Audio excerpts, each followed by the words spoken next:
Hey everyone, and welcome to December's CEO webinar here on customer service. My name is Vince Carone. Good to see everyone. Let everyone start to filter in the room here. As always, just drop a quick line in the chat box here on the right that lets me know where you're dialing in from today. For two reasons: one, just want to know who we got where, and two, it helps me know that you can hear me, understand me. You know how to use the chat function. You know where everything's at. So over on the right side, drop a quick chat in there. I got two monitors going, so you're going to watch me kind of bounce back and forth here throughout the day. Jeremy from Evanston. Jeremy, good to see you, my man. All right, Memphis, Tennessee. Perfect. Okay, a couple people. Start dropping them in there. But now that I know that you see me, you hear me, and we're good to go, I'm going to start to dive in today. I know it's a crazy time of the year. I appreciate those of you that are making time to be a part of this here today. I know when we start to move closer to the holiday here, everyone's trying to get a bunch of work done at the last second. So thanks for carving out a little bit of time.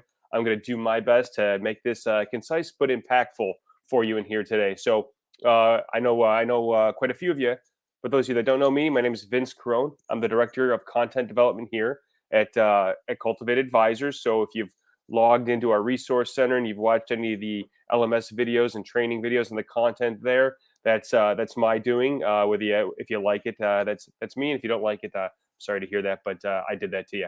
But um, I'm actually going to be leading today's webinar. Usually I introduce a guest speaker, but today I am going to be the speaker all the way through. And we're talking about customer service in here today.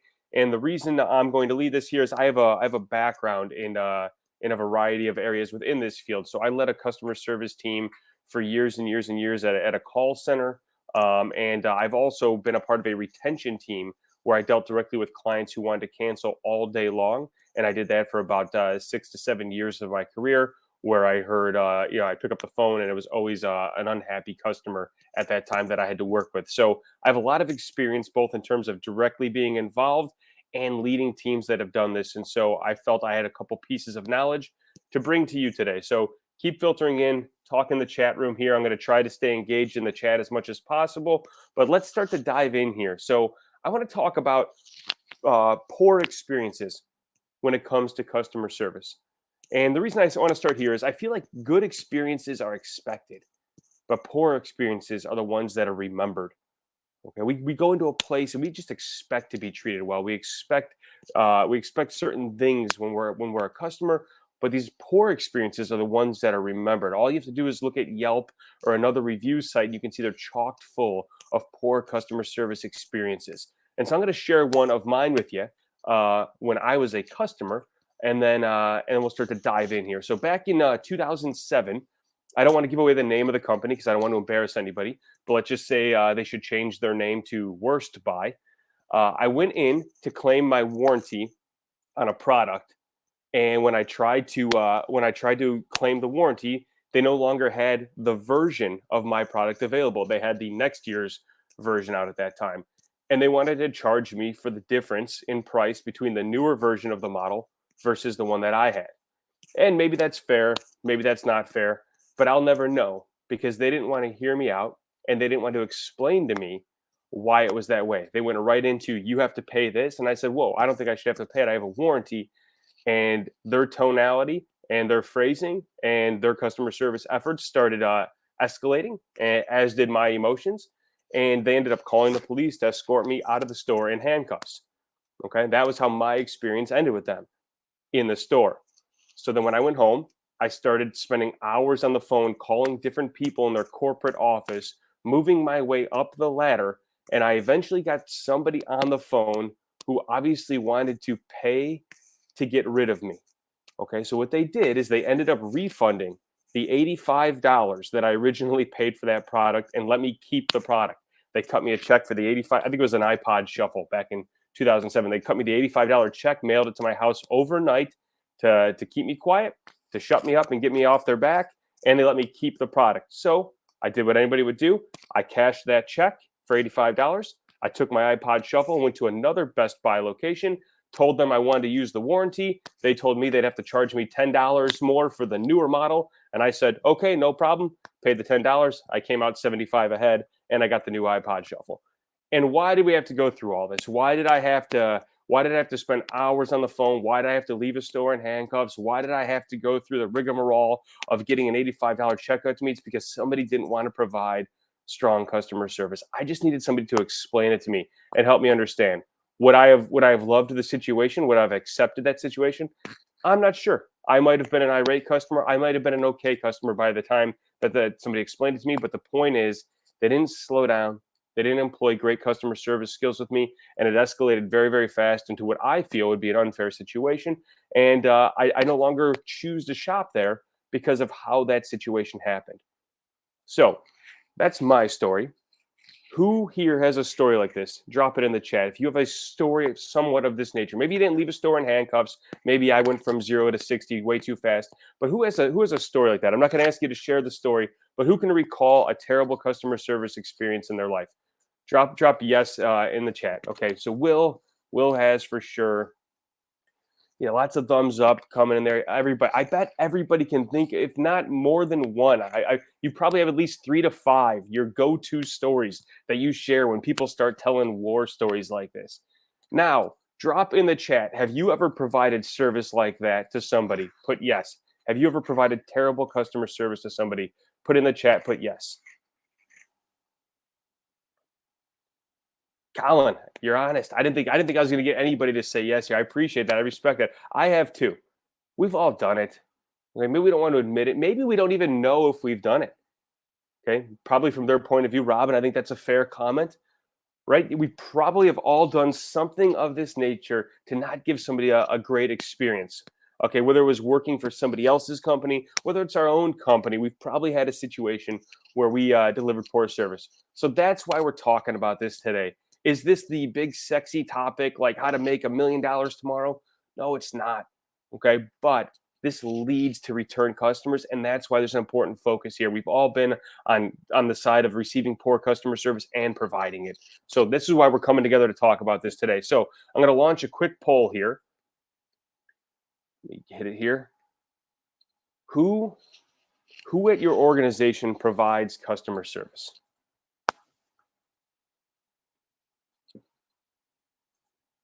Who at your organization provides customer service?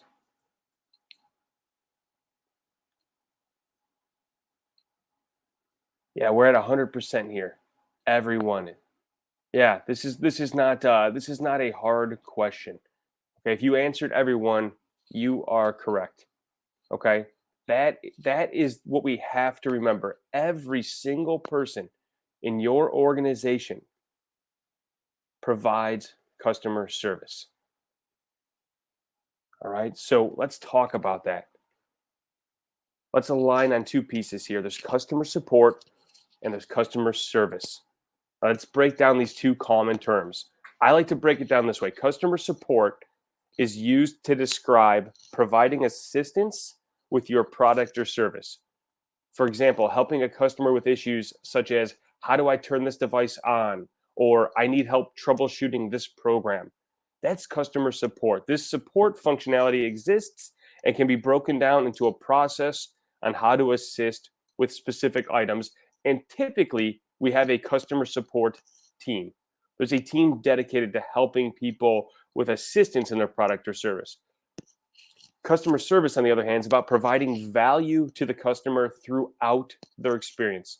Say it again, providing value to the customer throughout their entire experience. Customer service is a component of customer support, but it also needs to be taught and ingrained into every individual within the organization. Everybody in the company has an impact on if the customer is satisfied and is getting the most from their experience with your organization. And it comes down to this for our clarity lens. Those that have been in business for a while know the value of return business. Experts believe that it costs at least 5 times more to attract new customers than it does to keep existing ones.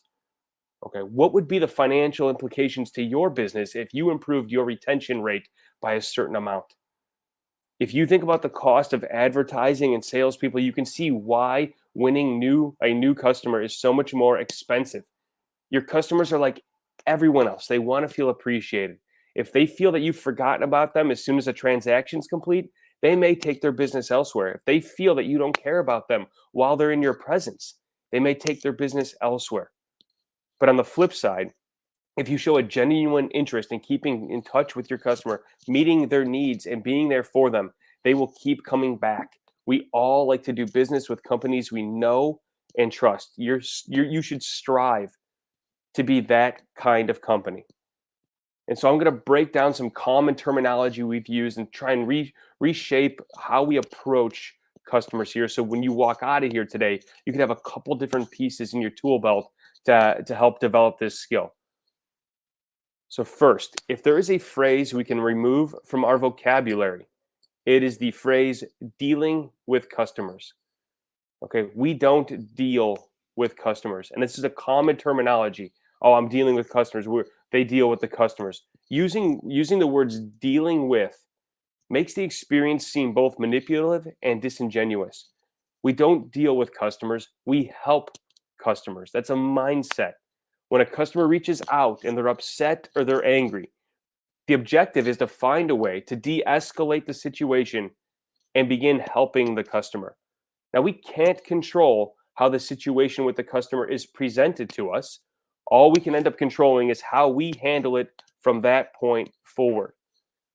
So, what if I told you that I believe 80% of customers' escalated frustration comes from how the customer service is handled, and only 20% of customers' escalated frustration comes from just a completely unreasonable customer? I share that because oftentimes when I've taught this or led teams of this, people's go-to right away is that individuals want to learn how to handle the angry customers immediately, but they fail to realize that they can usually control the situation before the customer becomes angry 80% of the time. Learning core customer skills first, customer service skills first, and how to help the customer versus deal with the customer is going to allow you to provide the customers with an amazing experience. So let's also keep this in mind. This is a big change in language and focus. It's not easy to rewire our brain when we try and use these terms. I'm sure at some point throughout the rest of this webinar today, I am going to say the phrase deal with customers accidentally. Feel free to blast me in the chat every single time I do. Okay. When we talk about that 80% of customers' escalated frustration coming from us, right? This is what it's like. It's a domino effect. It's a cause and effect here. So a customer calls in, okay, and they're not happy. Okay, maybe they call in and they're upset. When we start to handle that poorly right out of the gate, what does that do? It starts this domino tipping effect of you're perceived to have no competence. And once you have no competence, then you have trust issues with that customer. Once there's trust issues, the emotional state of the customer starts to heighten. And once the emotional state starts to heighten, they become completely unreasonable. And if we can back that up to that first domino and go, hey, I can actually fix that, we can change the outcome probably 80% of the time and have a satisfied customer walking out. So just to dive into today, the reason we're here is to provide value to the customer in making the most of your product or service. So walking out of here today, I want you to have some confidence and takeaways on how to gain control of the conversation with the customer. And I want you to have at least one takeaway of how to work with upset customers. We will talk about that. So our big lens is make the most of the 80% that's within your control. That's a common theme. You have to remember you are a customer too. We've all dealt with customers. So here's how we're going to approach this today. We're talking about controlling the conversation, dive a little bit into the email etiquette aspect of it. We'll close out today on working with upset customers, that other 20% that we can't control. We'll get some takeaways and wrap up, and we'll get you on your day. And this will be our last webinar here for the year. So let's talk about controlling the conversation. All right. Customers are emotional. And when people get emotional, they have a tendency to lose focus. You've probably all been on a call where it goes sideways pretty quick and you're going, oh man, we have to get this back on track. Sorry, my Siri on my watch just went off if you heard that. Emotionality leads to irrationality. Your goal is to be able to take control of the situation and get back on track. And there's two opportunities that present themselves. There's inbound opportunities and outbound opportunities. Inbound meaning when a customer reaches out to you and they start the conversation, and then the inverse of that, outbound, when you reach out to a customer and you start the conversation. Inbound and outbound, I will use those terms for both phone calls, emails, and in-person touch points. Inbound when they reach out, outbound when you reach out. So let's start with inbound here. The first 30 seconds of an inbound touch point set the tone for the entire conversation. And most angry customers are escalated by how somebody handles those first 30 seconds. Yeah, they may have been unhappy when they originally reached out. That's what customer service is all about. People have a problem. But individuals tend to become irrationally angry when they perceive that the individual in front of them isn't going to do anything for them, meaning this individual is a barrier, not a helper. And so those first 30 seconds of how it's handled. And here are the two most common mistakes that I've seen is a poor introduction, meaning introducing yourself. Okay, a poor introduction displays a lack of competence. Okay, and we'll talk more about that in a minute, what a poor introduction looks like. And then trying to solve too quickly, which is perceived as a lack of empathy. Now, it's common nature that you hear an issue that you know how to solve and you want to jump right to the solution. But you have to remember emotions are involved. And when people's emotions are involved, they need to feel validated first before we can try and solve. They want to feel heard. And these are the two most common things that happen within the first 30 seconds. So a poor introduction. Type in the chat. What does a poor introduction sound like? If you were to call customer service and you want to get something done, what would be a poor introduction from somebody? What would you hear? I'll provide an example in a minute. But does anybody have an example they can write here in the chat? Yeah. What's your problem now? Yeah. Hearing just like blunt, like, yeah. What do you want?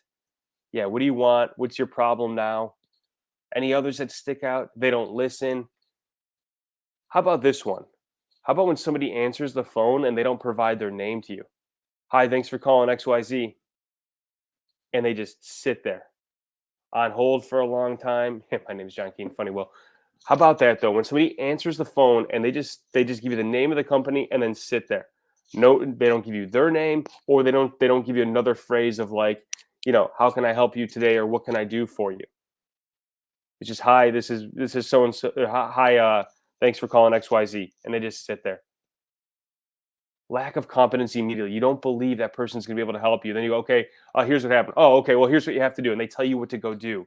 And you're going, did they even hear me? Did they even understand me? And this starts to escalate because you start to have trust issues right within that first 30 seconds, oftentimes 15 seconds. So I'm going to give you a quick tool here, something to remember for you to slow down to help gain that trust with the customer. IHELP, IHELP. Okay. So introduce yourself. All right. Introduce yourself as part of the greeting. Thank you for calling XYZ company. My name is Vince Carone. Okay. Give them a name. Humanize the relationship at that point. Hear them out. Meaning don't cut the individual off once you know an answer. Okay.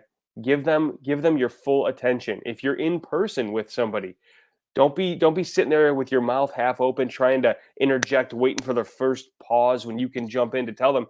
Just listen. Just sit back, be patient, and listen until they are done speaking all the way.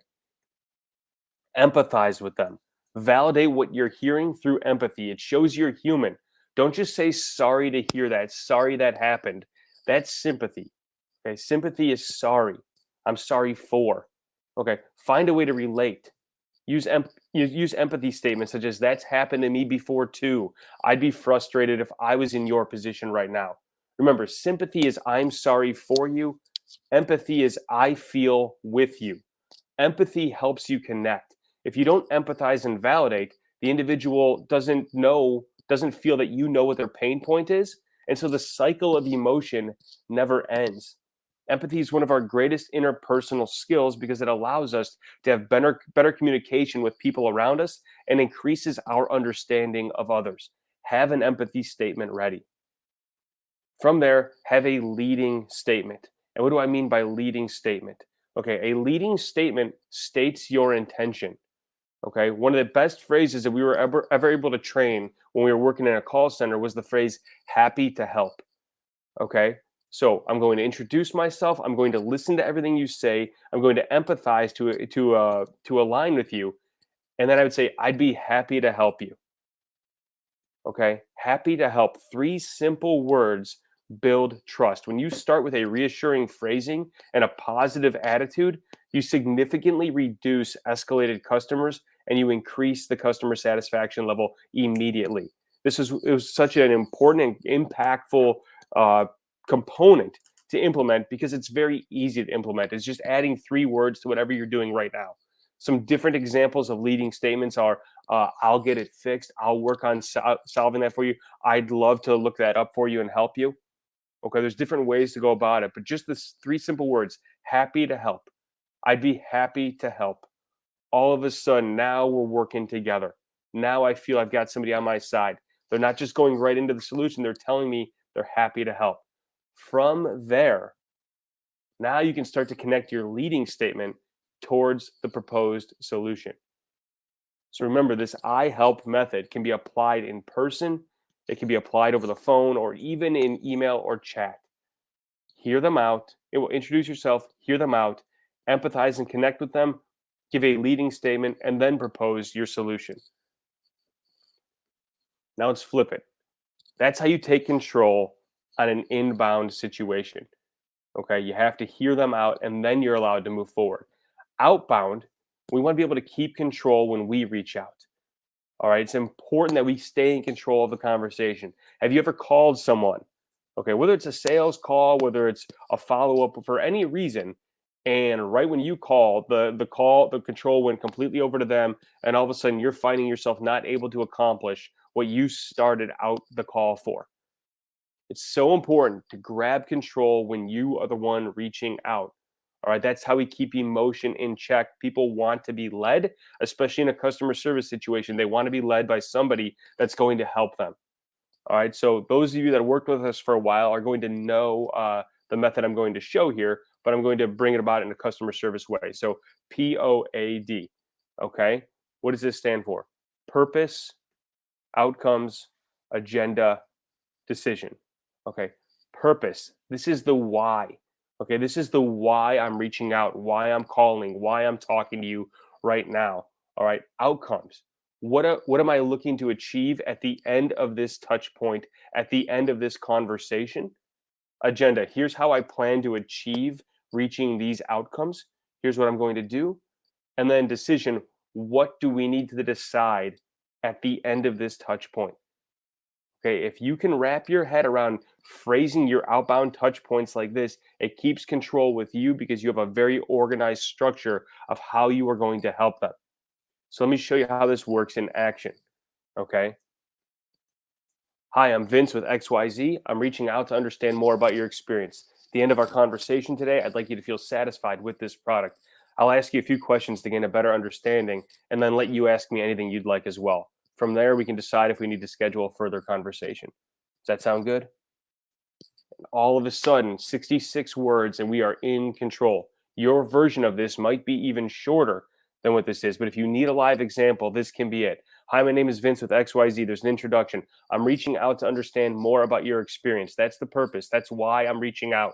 At the end of our conversation today, I'd like you to feel satisfied with this product. That's my outcome, that you feel satisfied walking out of here today. I'm going to ask you a few questions to gain a better understanding and then let you ask me anything you need to as well.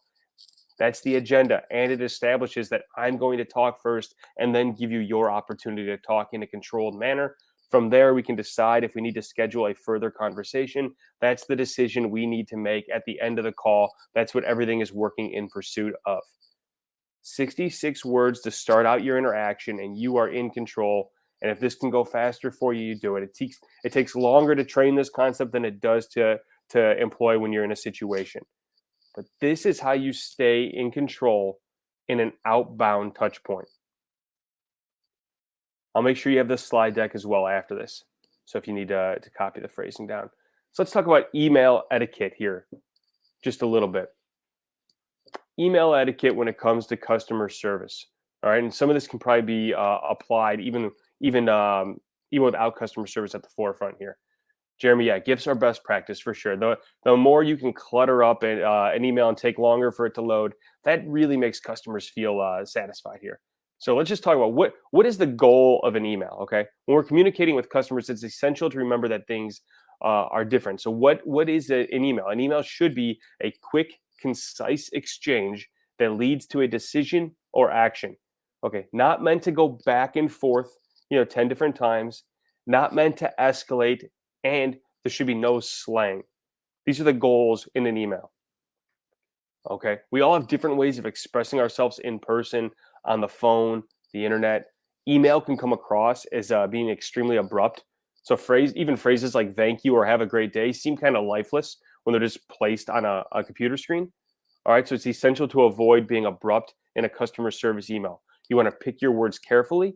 You want to avoid jargon, and you want to remember that brevity is important. How do you say something simply that gets the point across but doesn't confuse anything? So abbreviations, not really meant for email.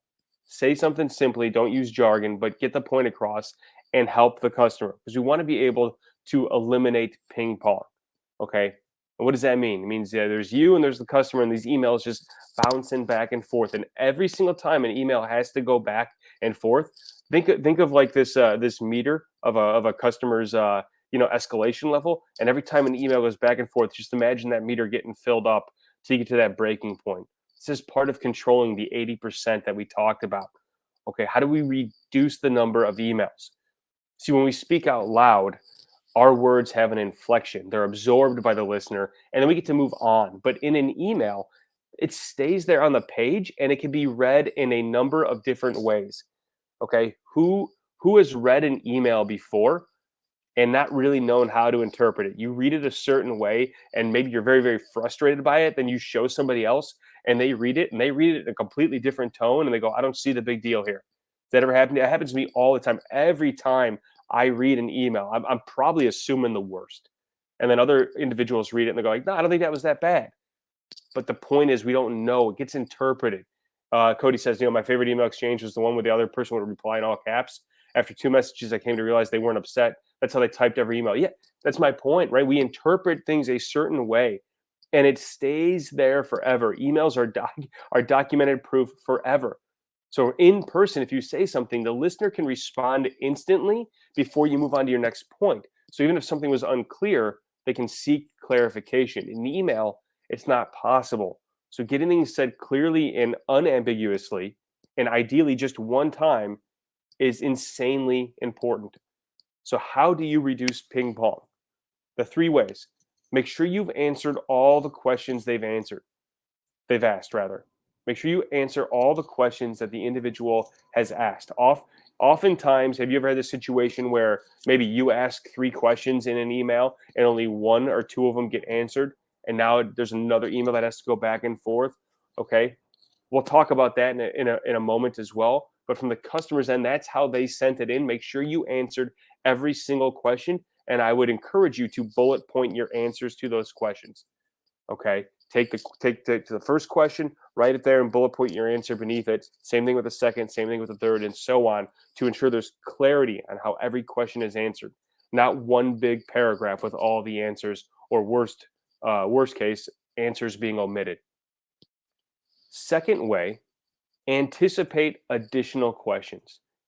If you answer one of their questions and you believe like this might cause confusion, or I'm telling them they need to go do XYZ, but in your head you're going, they probably don't know how to do XYZ, answer that question as well. And if you don't know how to do this, here's how, or here's a link on how to do this. Anticipate those additional questions. Again, you want to reduce an email back to you. You want the customer to go, "Oh, they thought this through. They understand this. They've really helped me out." And all of a sudden that meter's coming back down. Okay, I encourage you to leverage resources or FAQs if you have those in place. Use links for as many items as you can, link them in there. Here's how you do this. Here's where this is. Here's where you can go for this. Really help and show that you've put the thought into answering this and ensure that they've gotten the value out of your organization, their experience with you. So let's talk about some email hacks here. All right, hack number one, email structure. Okay, I'm going to read through this real fast and put a little bit more context to it. Put the purpose and outcomes of that email in the subject line. Okay, I had a property management company I was working with. They weren't getting the responses they needed fast enough from their customers. They added the purpose and the outcomes in the subject line, and all of a sudden the answers started coming fast because the individual who was combing their inbox was able to identify the need right there and make that a priority. put the detail and the outcomes in the body of the email. And finally, put the call to action for the email in the subject line, the first line of the email, and the last line of the email. If you need something from somebody else, put the call to action in the subject, the first line, and the last line of the email to ensure it can't get missed. So let's break these down individual here. The subject line requires these two main items, okay? Purpose and outcomes. This can be very, very simple. You don't need to, it could be a 2 to 4 word purpose and a 2 to 4 word outcome. Meaning, if you need feedback on something, start the subject with need feedback on blank and insert whatever that blank is. Give the individual an idea of what that is immediately. Don't just grab their interest. Let them know right away what the purpose and desired outcomes are. In the body of the email, of course, you have to put the detail that surrounds it. We don't want to confuse anybody. We don't want to confuse the customers. We want them to be able to understand exactly what we're looking for because we want to reduce email ping pong in an effort to keep that meter of escalation low. So start the body of the email by reiterating the outcome. What are you looking to get out of this? It's not being redundant, it's being efficient. Okay? The goal is you get what you need out of these emails. Finally, when you start to get to the body and the context of it, use bullet points like we talked about and just try and sum up everything quickly but efficiently. And then have a call to action. If you need something done, subject line, first line of the email, last line of the email. It's in 3 different spots so you get what you need so we don't have to go back and increase that escalation meter.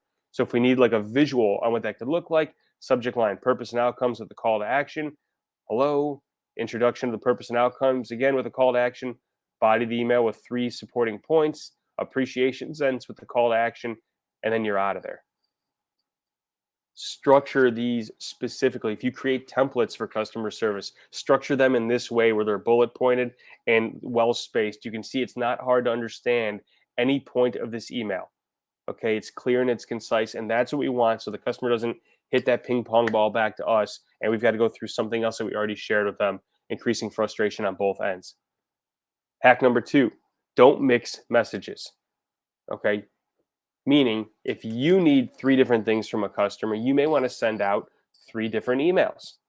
Okay, don't take a chance that you send out 3 things in one email and then they only answer 1 or 2, and then you've got to go back and all of a sudden you're chasing, slowing up the process of what is needed. We can't control how a customer sends an email to us, but we can control how we send one out to them. If we need 3 different items and they're completely different outcomes, send 3 separate emails very fast. Okay, it seems like you'd be slowing down because you're sending 3 emails instead of 1, but your efficiency will actually go up because you're more than likely to get all of the answers that you need. Hack number 3, supplement your email with another communication channel. Again, email is not meant to be a back and forth conversation. So if you suspect that more than 2 back and forth interactions are necessary, consider handling that as a phone call or a face-to-face or some other form of a meeting with that customer. Okay, if this is going to be going back and forth, let's just pick up the phone and get this done right now. That's what the email should be. Let's just do this. And then again, hack number 4, same thing. Don't use your email. If the email, sometimes we don't need to use email. If it's going to be too long of an answer, if it's going to be too complicated to map out, let's get on the phone. Let's share that. Hey, this is going to be a step-by-step process. I could actually work through this within about 3 minutes over the phone if we can both jump on versus trying to type it all out and causing confusion, and we can get you what you need a lot quicker. Okay, focus on how to get the results to lower that meter. The more the emails go back and forth, the more that emotionality starts to go up, and we start to escalate. Yeah, Melissa, great rule of thumb. If it's going to be more than 3 exchanges, just pick up the phone. Okay, or at least schedule a call if that's the way your industry works. All right, so we talked about taking control of the conversation. We talked about some ways in email because a lot of us work through email with our customers, and oftentimes our email is just viewed as this quick, let's get all these emails out of my inbox so I can get an empty inbox, and we're not overly thinking like, how do I provide an amazing service at the same time? So this is just a way to slow down. To close out today in the final section, I kind of sped through the first 2 a little bit to give you some quick tips, but I want to talk about working with upset customers. If we can knock out those first few pieces, we can take control of the conversation and we can work on our email responses. Hopefully we've mitigated our 80% and we're not escalating on our end. But if you haven't done that, or you're dealing with that other 20%, Here's a batch of stuff that you can use, a batch of tips that you can use when they're still upset. So first, let me ask this question. I'm going to look into the chat here for a minute. Where do you struggle with upset customers? Okay, you saw the topic of today. You came on for a reason. Where is your struggle when it comes to dealing with those unreasonable customers? What do you struggle with?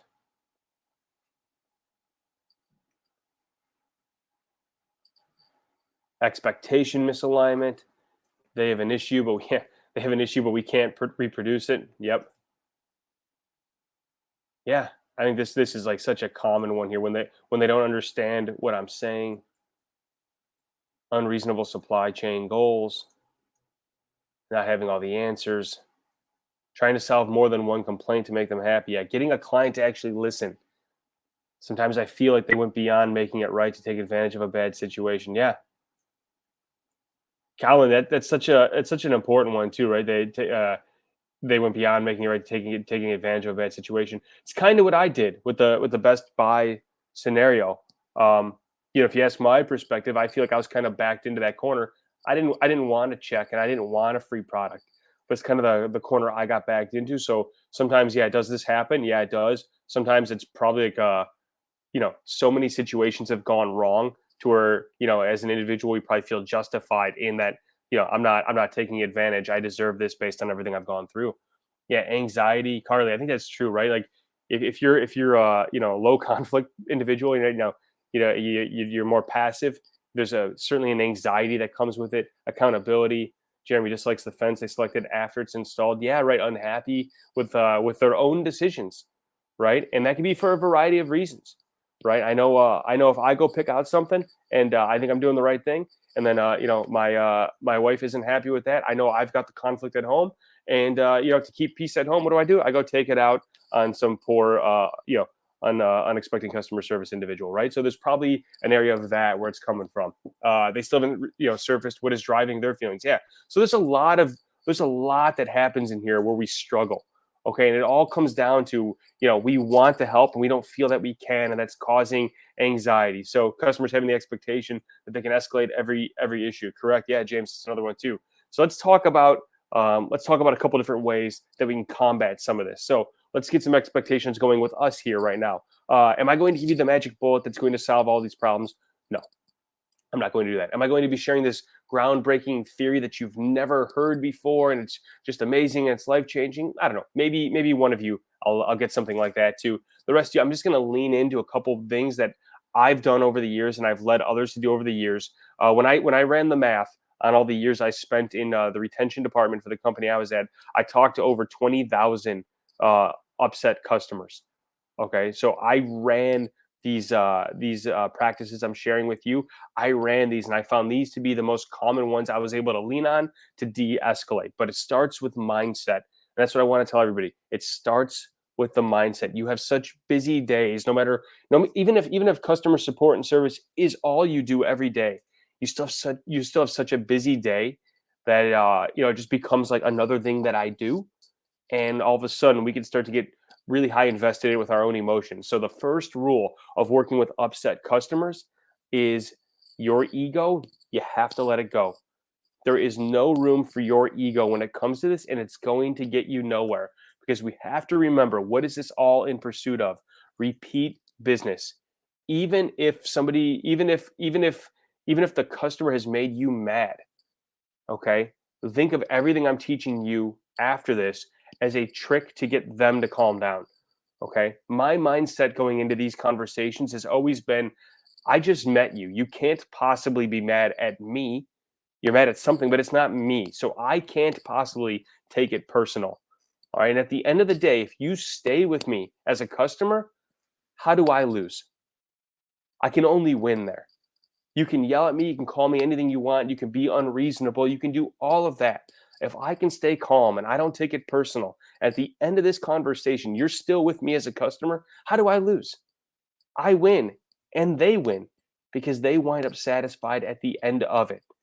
What you don't want is to wind up in a situation like I was in 2007 where nobody won. Yeah, I got a free product out of it. That wasn't what I wanted. I wanted to be treated like a human being when I went in there, and I wanted to understand something, and they didn't do that, and they bought me off and silenced me, and I won't shop there again. And that's not good. That didn't help them. It got me to stop calling them, but that didn't help them in the grand scheme of things, you know? So again, we have to think of this. I can't take it personal because if you stay with me as a customer, I can't lose. Okay. The second rule of working with upset customers is never confuse, accuse, or excuse. Okay. Don't confuse the customer. We talked about this in the email. Okay. Keep things simple and check in often to assure you're on the same page. If they feel confused, they may feel vulnerable or they may get very angry. Either way, it leads to an emotion going up, and now we have an issue. Okay. Don't accuse the customer of anything. All right. That's not going to help you. Okay. And we'll talk more about how to avoid that in one of these tips here in a minute. And don't excuse yourself or your company of anything. It's not about clearing your name, it's about helping the individual in front of you. Okay, don't pass. Oh, that was that person. That person. That was their fault. Oh, that was the company did that. I don't do that. Don't excuse anything. Own it and take accountability. You're the one on the phone. Now it's all your responsibility. Own every bit of it. Okay. Be that person that is competent and be that person that is there that builds trust with them. Yep, that happened. I'm going to fix that for you. Be there. Don't be deflecting. That does not actually help. It actually lowers their trust within your organization. So let's talk about two pieces here: problems versus conflict, and what's the difference? Okay, because I'm going to say these issues escalate because of conflicts, not problems. So here's the easiest way I've been able to show people how to describe this. This is a problem. Okay, that's a problem. This is a conflict. Okay, what's the big difference here? On the left, this is a problem. This can be fixed using logic and practical solutions. Okay, on the right side here, this is emotional. Okay, a rational solution doesn't always help when there's emotions around it. Okay, the one on the left, problems, can be solved using your head. They don't need to involve your heart. Conflicts involve your heart and not your head. You have to break through what's in the heart first and lower that emotion and break through that barrier, turn the conflict into a problem, and then go solve the problem. But if you try and solve when it's in the conflict stage, you're not going to get anywhere. And you've probably experienced that before with unreasonable customers where you have the practical solution right in front of you and they just want to keep going and talking and yelling and leaning into it. Okay. That's because it's still at the conflict level. It's still emotional. It's still at the heart of it. You've got to break through that emotional barrier, solve that first, de escalate that. Now you've got a problem that you can go apply practicality to. But if you try and solve a conflict with practical solutions, it's not going to happen. So let's talk about how do we de-escalate. Here's a skill I learned probably about 15 years ago that's helped me in so many situations. It's called Llama. It was from a book called The Positive Coach Approach. And here's what it stands for: listen, acknowledge, make a statement, ask a question. Think of this as a cycle as you're talking to a customer when they're in their unreasonable state. Okay. And it can be a continuous loop or it can eventually end after they ask a question phase. But it's a loop that keeps going around and around and around as many times as you need to. Okay. This is similar to the I help that we talked about when you're trying to take control of a conversation, but this is more reactionary now. Okay. Listen, acknowledge, make a statement, ask a question. All right. Listening. This means listening to understand, being quick to listen and slow to speak, and being present. Being present, even if you're on the phone and they can't see you, it means you're not on your cell phone, you're not reading another email. You are there fully, listening to them the entire way through. Then you acknowledge. There's a power of validation. Make sure you take proper notes that you can reflect back on. That's okay to do. Okay, to read even right from the notes and just repeat back everything that you've heard them say. It assures you're on the same page and things aren't lost in translation. If you are not on the same page, this is where it should be identified. So what I'm hearing you say is XYZ, and they go, no, no, no, that's not what I'm saying. I'm saying this. Great. Glad I slowed down to acknowledge that, because before I try and solve anything, I need to know that we're both in sync. Okay. Make a statement. This is sharing your intention, piquing their interest, and getting one step closer to resolve. Here's what I'd like to do. Here's where I'd like to see this go. Here's what I'd like to go look into. You're just kind of piquing their interest, stating what you want to do, but you're not saying this is what I'm going to go do. All right. Because you still have to ask a question. You can't just assume it's okay that you go do all that. Ask a question. Are you okay if I go look into this? Would you be comfortable if we slow down to explore that more? Don't assume anything. Ask, because now it's a give and take, and they feel that they still have some control of the situation, and now it starts to bring you closer together. If you don't understand yet, probe further. Okay, and ask questions with the intention of understanding. Don't ask questions just for the sake of asking questions or redirecting. If you ask questions, it should be to understand that root issue you're talking about at that moment. Okay, and guess what? At that point, if it's still an escalation and you've asked that question, you go right back to listening. Tell me more. Listen again, acknowledge again, make a statement, ask a question again, and you go through this loop until you start to bring the emotions down. Because every time you listen and every time you validate and every time you state your intentions and ask a question and have a give and take, you are building trust and lowering that escalation meter. Okay, this is again another one of those, like, POAD takes long to explain than it does to deploy. If you're in a customer service role where you're constantly involved in these types of calls, I encourage you to get a quick post-it or whatever you do, stick it on your computer that just says llama, listen, acknowledge, make a statement, ask a question, and try it the next time you have somebody that's irate. Okay, and we're going to talk about some other general tips within there. All right, let them talk. Okay, this all kind of bleeds back to llama. But when you allow angry customers to talk and express their feelings until they release their frustration and calm down, you do them a service, and that's the only way you actually get to talk. Okay, you've been in that situation before where you thought a customer was done, and then you started talking, then they started up again. You've been in those spots. Here's what we have to do: don't react. First of all, never respond to any angry comments. Allow the customer to voice their opinion and interject with helpful redirection if it's appropriate. Here's one of my favorites: use silences. Okay, when customers talk, listen and wait for a silence. Okay, a longer silence than you think, not just a pause, a silence. When your customers stop talking, summarize their main point, then work together on a solution.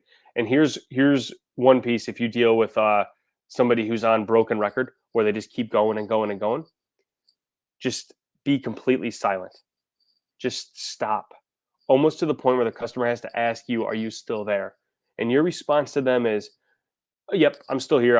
You're very frustrated, and I wanted to make sure you were able to explain everything you wanted to, and that I heard everything, so I could properly help you." Think about the de-escalation that happens there. Okay, you've stayed silent so long because you want to make sure they got everything out that they wanted to, and stay neutral. Speak in a calm manner. Don't match emotion. Agree on something. This is not. Let me just be clear. This is not a process I'm sharing right now. These are a bunch of general tips. Pick the ones that work. Don't try these all in order. It's not a process here. Agreeing on something is a great way to start to break through a little bit. Have the customer be part of the process. Be on the same team. Find a common goal and formulate a solution. So what does agreeing on something sound like? Even this, like, can we agree this situation just got completely botched? Yeah, we could probably agree on that. I'd say so. Okay, great. I agree with you. Can we agree that we dropped the ball? I think we should fix this right away. I think I should get on this right now and help with that. Does that sound good to you? Agree on something. Sometimes it's as simple as agreeing on the weather. Hey, I'm gonna go look that up. Hey, while I'm looking that up, what's the weather by you? It's cold out here. Yeah, it's been a cold winter. Something that just starts to bond you. Find agreement. Sometimes even common enemy. If you're into sports, could be talking about the sports team that you don't like. Find a common enemy to agree on together. Sometimes it's even you. Verbal softeners. Avoid using words like always and never. Okay, these words are too finite, and customers may not respond well. Okay, and here's why: always or never can be disproven very, very easily. Okay, well, we always do this. Oh, this has always been our policy. That never happens. We would never give a refund for that. These words are too finite, and they can usually be disproved. I could find an instance where this happened. I can find an instance where you did this or didn't do this. Okay, and that challenges others to go look for ways.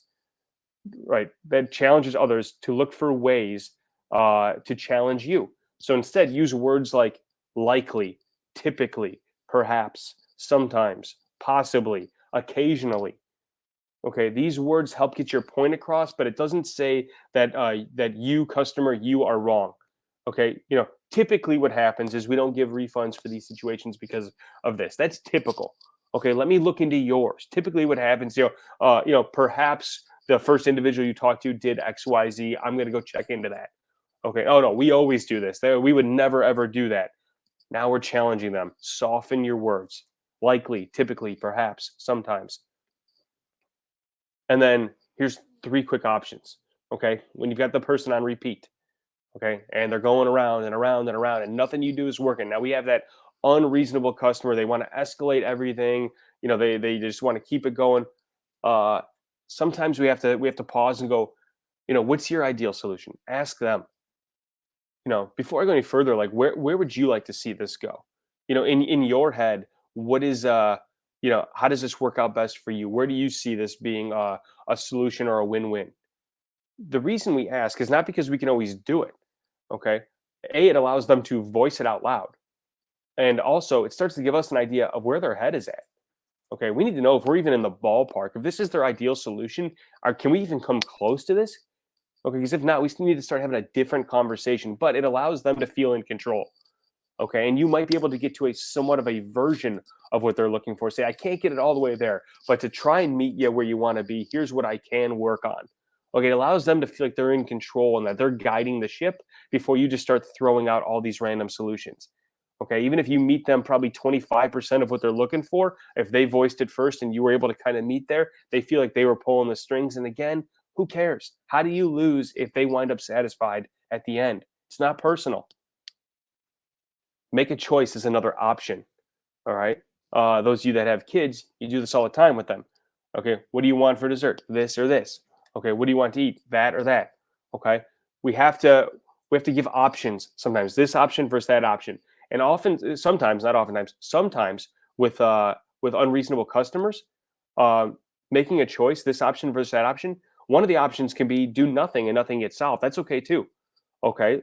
And so, hey, we're at the point of this conversation here where we're trying to make this right for you. We have a couple different options. Option number one, I can go work on this like I was telling you to. Option number two, I can go do this piece of it. Option number three is that we don't do anything at all, and then it kind of is what it is, and you're unsatisfied with the product, and we don't want that, but that's the option if you don't like these other two as well.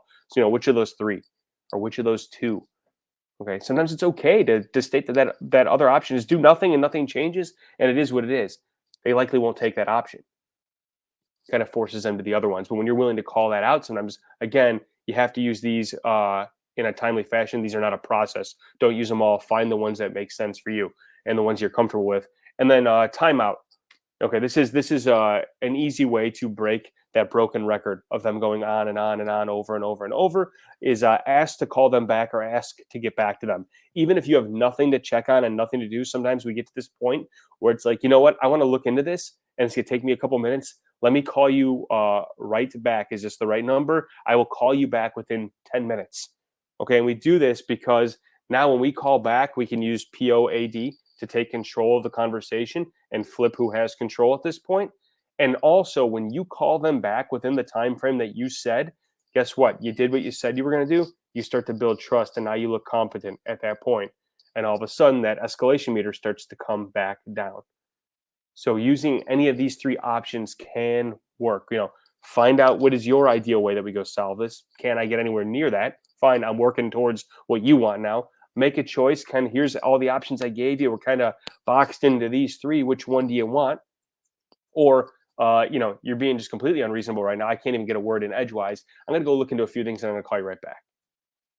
All right. So there's a variety of different tools in there. So I talked a lot today. I wanted to make sure we got a lot of different tips before we got out. But what is sticking with you? Okay, share one or two things in the chat that's sticking with you today that either helps you understand how to take control of a conversation better, that you're going to go put into practice, or on how to de-escalate that other 20%. Don't accuse or excuse. Yeah, Tracy Lama. We don't deal with customers. Will, you and I have talked about this one before, and that one stuck with me when I first heard it too. Is just shifting my language. We're not dealing with them. We're helping them all the time. What else? What else is sticking with everyone? Changing the paradigm from dealing with customers versus helping with customers. Yeah, just a language shift, but it's also a mindset that helps us. couple more. Carly, yeah, Llama. Those of you that are writing Llama in there, I encourage you put a note so you remember to use it. I promise you, it's so effective. You can talk to any of the advisors here at Cultivate. It's something that we started doing a couple of years back, and it's so easy to remember, and it's such an easy tool to go around the loop with. You'll probably, if you paid attention and you had any conflict with us ever, you probably hear us putting it into practice, and it works. Not afraid to give you a peek behind the curtain. Robin says, watch the use of email. Yeah, just how you're using it, how you're structuring it. Be purposeful in the email. Don't just knock it out to get it out of your inbox. Make sure it's providing value that reduces the risk of another email having to go back and forth. Mara says, don't take things personally. Right. How do you lose? If you can help them, how do you lose? It's not about you. It's about helping them.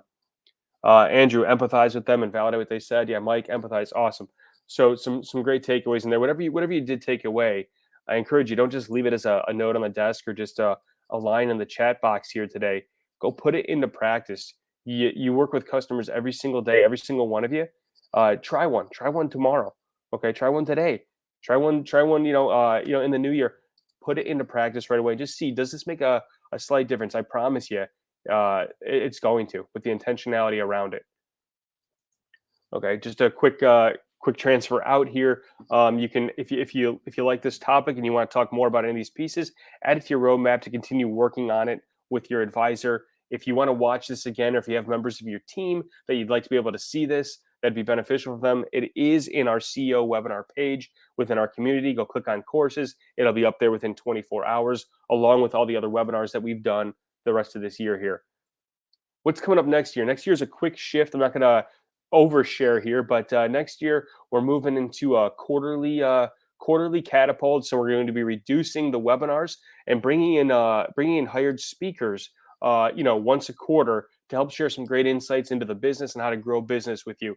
And so our first one is going to be March 24th, and this gives everybody some time back each month from having to show up to a monthly webinar, and we start to drive towards a big group quarterly with some great talent and hired speakers there. So mark this date on your calendar for next year, March 24th, and you'll be getting some emails in the new year that show you the amazing speakers we've got lined up. I'm really excited for this next year. AccuMax Pro, we've had several clients even late this year increasing their recruiting and leadership efforts and upgraded to AccuMax Pro. Quick reminder, you get 10 free AccuMax assessments just for being a client with us. Go into the portal, use them for your team, and start to understand your team and how to lead better and how to work towards recruiting and leadership better. And then you can go learn more about AccuMax Pro, where you get unlimited index requests. You get additional pages of insights and reporting and advanced leadership recruiting and team reports. If you want to learn more about that, drop a line to me. I'll be glad to share some quick information with you and help you understand that better, or let your advisor know. And as always, we're always looking for amazing talent. We're blessed with a great culture here and amazing advisors. If you know somebody that'd be a great business advisor, send them our way. Okay, and we'll make sure you have get a referral gift for that. I want to make sure you get out of here on time, everyone. I appreciate you joining in today for the final webinar of the year. Have a nice, safe, last few weeks of the year and the holidays. If you're celebrating the holidays coming up, have a great season here, and we'll talk to everybody in the new year. Thanks.